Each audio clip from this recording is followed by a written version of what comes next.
Am I wrong for refusing to do the bridal party's makeup at my own wedding? I, 27 female, have been a working makeup artist since I was 18 years old. With that being said, I have always been the one that does all of my friends and family members' makeup whenever there's a special event. Whenever I got engaged about a year and a half ago, I told everyone up front that I would not be doing makeup for my own wedding. I honestly didn't think that this would come as a shock to my friends and family, specifically my bridesmaids and my own mother. At first, I thought that they were joking when they said they would not be in my wedding unless I did their makeup for them. But as my wedding day got closer, I realized that not only were they not joking, they were actually really upset with me for refusing to do their makeup on my wedding day. Even though I love my job, it sometimes feels like I am more of a worker than a guest at my friends and family's events. Plus, I really did not want to have to work on my wedding day.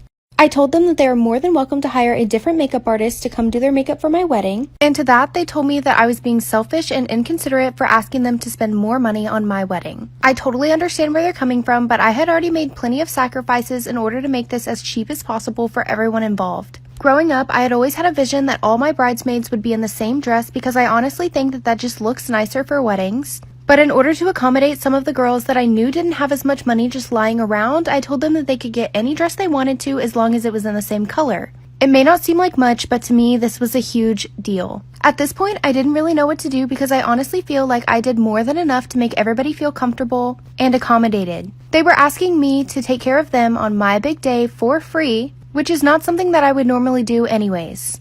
I decided to confide in my maid of honor about how this entire situation was really upsetting me. And I honestly thought that she would just talk the other girls into hiring a different makeup artist for the day. But instead, I was confronted via group text message by all of my bridesmaids. On the day of my wedding, I ended up feeling really guilty, and so I ended up doing my mom and my maid of honor's makeup anyways. The other girls got themselves ready, but kept making comments throughout the entire night about how I was being a total brat. I really don't feel like I did anything wrong by refusing to do their makeup on my wedding day.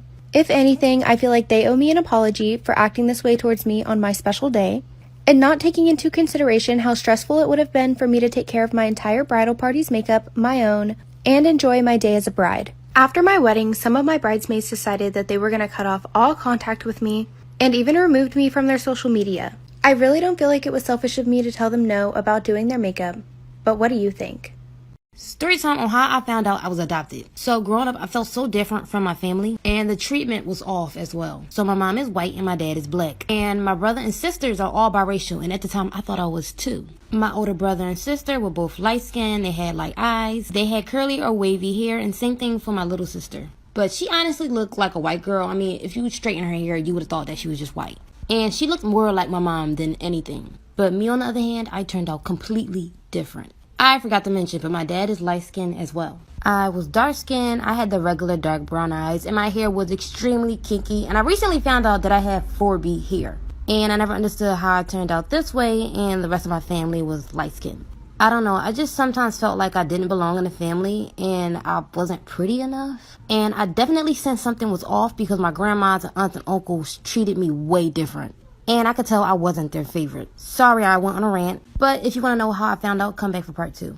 This is part 2 on how I found out I was adopted. So, like I said earlier, I look completely different from my family. Mom's white, dad is black. Anyway, so the day I found out. So, one time in class, we were doing Punnett squares. And at the time, I was in 8th grade. We did Punnett squares with our parents, height, hair, skin, eyes, everything. But my Punnett squares weren't adding up. Like, I didn't get the traits that I'm supposed to have. So, that day after school, I showed my mom the Punnett squares. And my mom said that they weren't accurate and that the Punnett squares aren't a real thing. So I just went on with life again, just thinking that it was fake and that the Punnett square theory was wrong. Then a week later, I went back to school and showed my friends, and I told them, and they said that the Punnett squares were accurate. Then one of them laughed and said, "You must be adopted or something."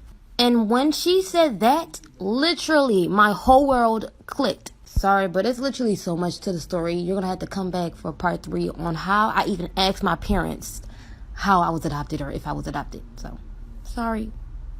This is part 3 on how I found out I was adopted. So one of my friends said that I must be adopted, and like for a whole month, it was just sitting on me to ask my parents if I was. I was kind of scared because I didn't want to believe that I was actually adopted, but everything was starting to add up from how I looked to how my family treated me. And it's always just been so weird. So one night we were having like a family movie night, and I started crying in the middle of the movie. My dad had paused the movie and asked what was wrong, and I finally asked what's been bothering me. Am I adopted? And my mom looked over to me, and from that look, I could just tell. A couple days later, my parents sat me down and talked about it, told me I was from Kenya, told me about my real mom, and just things that I wish I should have known sooner.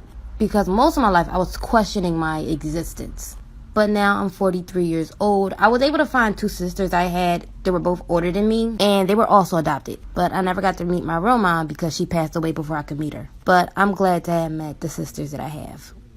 Story time about why my mom kicked me out when I was 16. So a little background information. This had all started as soon as my dad left my mom and I. I was like 13 around the time. Well, ever since then, my mom would have different guys in and out of the house all the time. Like, we were lucky if a month went by and she was still with the same dude. Which, I mean, I kind of get it because my dad did leave us for a woman that he had started another family with. But at the same time, it was just a whole mess. Anyway, so she had got with this new guy, and we're gonna call him Tyler. And by the way, the dudes that she would date, they would literally live at our house. Anyway, so a week after he moved in, I started getting really close to him, which usually never happens. Usually I would try to keep my distance because I knew how wrong it was of her having all these different guys in the house when I'm only 16. Anyways, every time that my mom would go to work, he would invite me to go see a movie, and he would just be really flirty with me. And he was only 6 years older than me, and my mom was 32. You do the math. Anyways, like for part 2.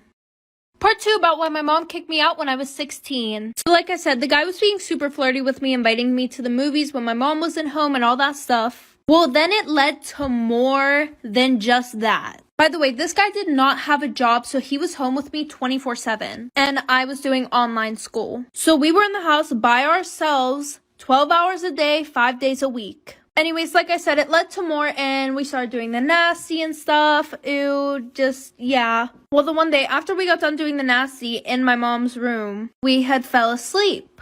And yes, we did not have clothes on. Well, at 2 in the morning, I hear someone pounding on the bedroom door, and my mom worked night shifts. So we get up, he hurries up and gets dressed and tells me to hide under the bed. And he opens the door, and it's my mom's sister. My sister literally lived in the apartment next door. And she was like, oh yeah, neither of you were answering the phone, so she wanted me to check on you guys. Like, where's Elena? And I'm still under the bed naked, like for part 3. Part 3 about when my mom kicked me out when I was 16. So like I said, I'm laying under the bed, no clothes on. She asks where I am. And he's like, oh, she should be in her room. So he goes looking for me everywhere with her. And he's like, oh, well, maybe she's outside on the patio. And I don't know why the hell my mom's sister had a key to our apartment anyways. But she's still looking for me in the apartment, and she looks under the fucking bed. And at first she's like, oh my god, what did he do to you? And I'm trying to tell her nothing, like I made that decision on my own. So she calls my mom right away. My mom comes home. She's screaming at me, and she kicks me out. So I go to my grandma's house, and I told my grandma what happened. And my grandma calls her, and she's like, it's not her fault that you gave her daddy issues. And I'm like, bruh, what the fuck? Child, anyways. So then she goes on Facebook and starts posting about how I'm a whore and a slut and how, like, it isn't her boyfriend's fault at all. So now I live... Did I mess up by asking a coworker how his girlfriend's driving test went? Me and another coworker accidentally triggered one of our other coworkers. We have a small workplace/shop where everyone's business is constantly spread around. So a coworker of ours recently started dating a girl after splitting from his wife. This new girl was a few years younger than him and did not have a driver's license and was going to college. We would kind of tease him about driving his girlfriend everywhere. He was also somewhat reserved in speaking about his relationship, like intimacy, but he would laugh everything off. Anyways, he requested some time off to go take his girlfriend to do her driving test. Later in the afternoon, he came back to the shop, and when he walked in, I asked, so, how did the test go? And my other coworker said, yeah, did she pass it? In response, he just looked at both of us in a confused way and angrily spouted, what the F?